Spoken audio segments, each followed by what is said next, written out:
Une nouvelle nuit de violence et d'émeutes importantes a éclaté dans plusieurs villes de France après la mort donc ce mardi matin de Naël, jeune de 17 ans, décédé dans une voiture à Nanterre en région parisienne après s'être fait tirer dessus par un policier lors d'un contrôle routier. Alors aujourd'hui on va voir quelle est la réponse du gouvernement, pourquoi aussi certains font des parallèles avec 2005. Salut, c'est Hugo, c'est donc le sujet à la une des actualités du jour aujourd'hui. Alors avant de parler des émeutes, pour commencer ça me semble important de faire un point sur la situation et sur les tout derniers éléments, notamment d'un point de vue de la justice. Au moment où ces actualités sont publiées jeudi soir, le procureur de la République de Nanterre dit, je cite, que le parquet considère que les conditions légales d'usage de l'arme par le policier ne sont pas réunies. Il a donc demandé la mise en examen du policier à l'origine de ce tir mortel, ainsi que son placement en détention provisoire. C'est donc un emprisonnement potentiel du policier jusqu'à son jugement. En fin de journée, on a appris que le policier à l'origine du tir mortel avait donc été mis en examen et placé en détention provisoire. Il sera donc emprisonné jusqu'à son procès. Sur cette question donc de la détention provisoire, c'est au juge des libertés et de la détention de décider ce qu'il en est. Par ailleurs, on en parlait hier, une enquête a donc été ouverte pour homicide volontaire, autrement dit sur le fait de potentiellement donner volontairement la mort à quelqu'un. Je le disais et on en a déjà parlé, que ce soit sur Instagram ou alors sur TikTok, la nuit de mercredi à jeudi était très tendue, vous l'avez très sûrement vu aussi vous-même. En gros, alors que mardi soir les violences étaient principalement concentrées sur Nanterre et sur les quelques villes autour, et bien ce mercredi, les émeutes ont été plus nombreuses et se sont intensifiées. Les forces de l'ordre ont été pris pour cible avec des feux d'artifice, des tirs de mortier ou encore des cocktails Molotov. Les forces de l'ordre qui ont donc répondu notamment avec du gaz lacrymogène. Et on peut aussi noter que des bâtiments publics ont été ciblés. C'est le cas de certains commissariats, écoles ou encore mairies. Et ça concerne l'Île-de-France, mais on a aussi vu des scènes de violence à Lille, à Amiens, à Lyon ou encore à Toulouse. La situation a donc pris une nouvelle ampleur d'une certaine façon dans la nuit de mercredi à jeudi, et ce alors que 2000 policiers et gendarmes avaient été mobilisés en banlieue parisienne selon Gérald Darmanin. Au final, toujours selon le ministre de l'Intérieur, 150 interpellations ont eu lieu, des interpellations dans ce qu'il a appelé une nuit de violence insupportable. C'est les mots qu'il a postés sur Twitter.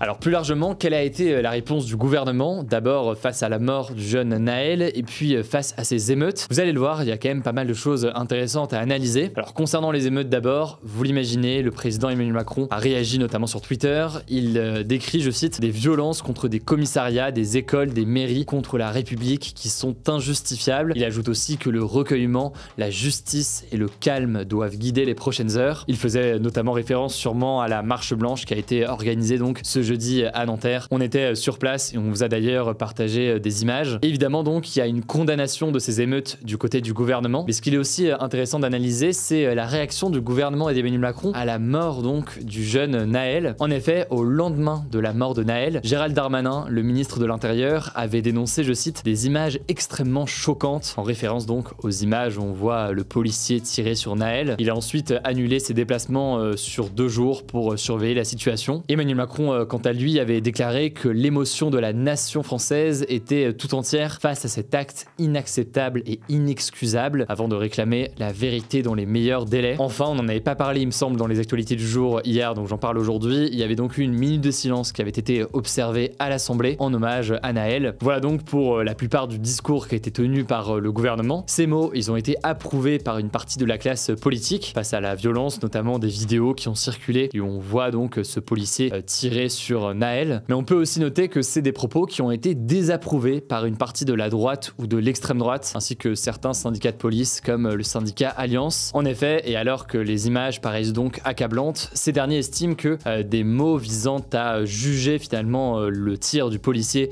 seraient trop précipités, alors que l'enquête se poursuit en ce moment. Du côté du gouvernement donc, il a tout de même été jugé pertinent de réagir vite et de prendre la parole, tout en demandant d'ailleurs en parallèle à la justice de se poursuivre. Pour certains, ce serait aussi le souhait et une volonté de la part du gouvernement de tenter d'apaiser la situation. En effet, il y a visiblement une crainte importante du côté du gouvernement, c'est que le scénario de 2005 ne se reproduise. Alors de quoi parle-t-on quand on parle de 2005 et est-ce vraiment comparable? Pour redonner un petit peu de contexte à tout cela, le 27 octobre 2005, 2 adolescents de 15 et 17 ans, Zied et Bouna, avaient perdu la vie, morts électrocutés dans un poste électrique à Clichy-sous-Bois, en Seine-Saint-Denis donc, à côté de Paris, alors qu'ils tentaient d'échapper à un contrôle de police. À l'époque, cette affaire et la mort de ces 2 jeunes avaient mené à 3 semaines d'émeutes très violentes en banlieue parisienne. À À cette époque, en 2005, il faut bien comprendre que Nicolas Sarkozy était ministre de l'Intérieur, le poste donc qu'occupe Gérald Darmanin aujourd'hui. Il parlait beaucoup de la sécurité en banlieue. Il y avait d'ailleurs eu plusieurs formules choc quelque temps avant ces émeutes de Clichy-sous-Bois, comme par exemple lorsqu'il avait dit à la Courneuve qu'il allait nettoyer la cité au Karcher, ou encore le 25 octobre 2005, seulement 2 jours avant la mort des 2 adolescents, lorsqu'il avait dit vouloir débarrasser la ville d'Argenteuil,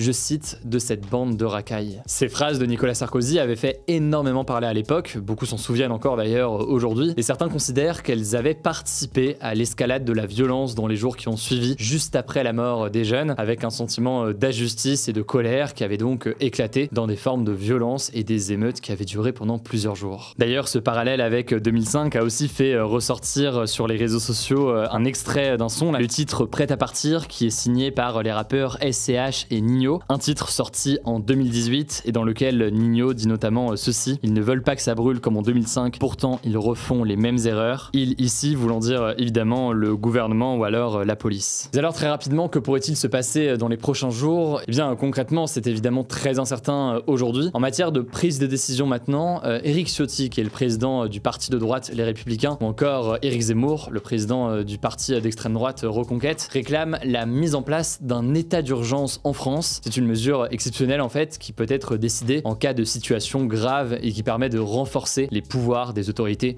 et de restreindre certaines libertés. En 2005, le président Jacques Chirac l'avait ordonné après 12 jours d'émeutes. Du côté du gouvernement, pour le moment, ce n'est pas quelque chose qui est envisagé. Gérald Darmanin a plutôt annoncé que les effectifs des forces de l'ordre déployés allaient être par contre multipliés par 4. Ce jeudi soir, c'est donc 40 000 policiers et gendarmes qui seront mobilisés dans toute la France, dont 5 000 à Paris et en proche banlieue. Par ailleurs, c'est tombé en fin de journée, à l'échelle locale, des mesures ont été prises. La RATP a annoncé l'arrêt des bus et des tramways en Ile-de-France à partir de 21h et pour la nuit donc de jeudi à vendredi. Par ailleurs, la ville de Clamart dans les Hauts-de-Seine a instauré un couvre-feu à partir de 21h et jusqu'à 6h du matin, dès ce soir et jusqu'à lundi. Évidemment, je vous tiens au courant dès qu'on a du nouveau, vous commencez à le savoir maintenant vu que la situation évolue très vite. On vous tient au courant dans les actus du jour, chaque jour donc, sur YouTube et en version podcast audio sur toutes les plateformes de streaming. Mais on fait aussi des contenus réguliers sur Instagram et sur TikTok pour continuer à vous tenir au courant. Je vous laisse avec Blanche pour les actualités en bref et je reviens juste après. Merci Hugo et salut tout le monde. On commence avec une première info. Des restes humains présumés ont été découverts ce mercredi parmi les débris du sous-marin Titan qui avait disparu avec 5 personnes à bord près de l'épave du Titanic dans l'océan Atlantique. Alors ces restes mais aussi les débris de l'engin vont être analysés et ces analyses devraient fournir, je cite, de cruciaux éléments de compréhension de la cause de cette tragédie selon l'enquêteur en chef des gardes-côtes américains. Pour l'instant, la seule chose qu'on sait, c'est que l'engin a subi une implosion, donc le contraire d'une explosion. Reste donc à savoir à quoi cette implosion est due, on vous tiendra au courant. Deuxième actu, en France, Emmanuel Macron était en visite à Marseille pour 3 jours et ce mercredi, il a annoncé réfléchir à installer des réacteurs nucléaires sur le bassin de Marseille-Fosse. Selon lui, c'est une nécessité face aux besoins supplémentaires en énergie du grand port maritime de Marseille pour ses projets en cours. Alors cette proposition ne fait pas l'unanimité. Le maire de Marseille, Benoît Payan, a rappelé que Marseille était située sur une zone sismique et inondable. Il a notamment déclaré, je cite, « S'il y a un endroit en France où on ne pourra pas faire un EPR, c'est à Marseille. Un EPR, c'est un réacteur pressurisé européen, donc un type de réacteur nucléaire. » En tout cas, une loi a été votée en mai dernier et elle prévoit la relance de construction de 6 nouvelles centrales nucléaires, situées toutefois à proximité d'installations qui existent déjà. Troisième actu, le Haut Conseil pour le climat a publié son 5e rapport annuel ce mercredi qui évalue tous les ans les mesures du gouvernement pour lutter contre le réchauffement climatique. Voici ce qu'il faut en retenir. Première chose, l'année 2022 a été, je cite, emblématique de l'intensification des effets du changement climatique, avec entre autres une température record de plus 2,9 degrés Celsius par rapport à la période 1900-1930, ou encore un déficit de précipitation de 25% par rapport à la période 1991-2020. Deuxième chose, le rapport alerte sur la réduction du potentiel des puits de carbone, donc ces écosystèmes comme les forêts par exemple, qui absorbent le CO2 présent dans l'atmosphère, l'un des gaz responsables du changement climatique. Enfin, dernier point, et il est plutôt positif cette fois, les émissions d'émissions de gaz à effet de serre qui sont responsables du changement climatique ont diminué de 2,7% en 2022 par rapport à 2021. Cependant, ce rythme reste encore trop lent selon les spécialistes. Quatrième actu, les Français sont moins bons en orthographe qu'ils ne le pensent, selon un sondage de l'IFOP publié ce mardi. En effet, 85% estiment avoir un bon niveau en orthographe, alors qu'en vérité, seulement 60% d'entre eux possèdent un niveau convenable. Plus précisément, seulement 20% des Français seraient considérés comme très bons en orthographe. Les femmes, mais aussi les personnes de plus de 65 ans, ont aussi tendance à mieux écrire. Au total, 91% des sondés estiment que la dégradation des cours de français à l'école est la cause de cette chute du niveau d'orthographe en France. Et pour finir, dernière statistique qui risque d'affoler les moins bons en orthographe, désolé d'avance, 40% des personnes interrogées estiment que faire des fautes d'orthographe représente un tue-l'amour. Cinquième actu, et c'est la fin d'une ère, l'application Tous Anti-Covid, destinée à aider à la lutte contre l'épidémie du Covid-19, ne sera plus mise à jour à partir de ce vendredi 30 juin. Bon alors, peut-être que vous n'étiez pas au courant parce que le Covid ça semble assez loin, mais jusqu'à aujourd'hui, en fait, l'application continuait de transmettre des informations sur l'évolution de l'épidémie, ce qui ne sera donc plus le cas à partir de ce vendredi. Alors si vous faisiez partie par hasard des derniers à encore utiliser Tous Anti-Covid pour des certificats de test ou de vaccination par exemple, eh bien l'application sera toujours disponible et vous pourrez continuer de les stocker dessus. Sixième actu, les hijabs resteront bien interdits lors des compétitions de football féminin en France. C'est ce qu'a décidé ce jeudi le Conseil d'État, donc la plus haute juridiction administrative dans le pays. En fait, le collectif Les Hijabeuses, qui milite pour le droit de jouer avec un voile lors des compétitions officielles, contestait devant la justice l'article 1 du règlement de la Fédération française de football qui interdit, je cite, tout port de signes ou tenue manifestant ostensiblement une appartenance politique, philosophique, religieuse ou syndicale. Le Conseil d'État a donc décidé de maintenir cette interdiction, estimant que la FFF peut édicter les règles qu'elle estime nécessaires, je cite, au bon fonctionnement des matchs. À noter que la FIFA, donc l'instance qui gère le football dans le monde, autorise depuis 2014 les footballeuses à jouer avec leur hijab lors de compétitions internationales. Dernière actu, et on va parler sport, le Guyanais Dany Dan est le premier Français qualifié pour les prochains Jeux Olympiques de Paris 2024. Il est aussi le tout premier homme qualifié pour l'épreuve de breaking, une toute nouvelle épreuve des JO qui met en avant le breakdance, qui est une danse acrobatique inspirée de la culture hip-hop. Cette place, il l'a obtenue ce mardi soir en Pologne en remportant les Jeux européens, une compétition de plusieurs sports organisée par les comités olympiques européens. La boxeuse française Estelle Mosley, championne olympique des poids légers aux JO de Rio en 2016, a elle aussi décroché sa qualification pour les JO 2024 à Paris ce mercredi en Pologne. Merci beaucoup Blanche. Alors pas de débat aujourd'hui pour suivre l'actualité, notamment ce soir ou d'ici demain soir. Rendez-vous sur notre compte Instagram, le nom du compte c'est Hugo Décrypte. Vous êtes plusieurs millions à regarder nos contenus là-bas, donc n'hésitez pas si vous n'êtes pas encore abonné. Prenez soin de vous, prenez soin de nos proches et puis on se dit à demain pour une nouvelle vidéo.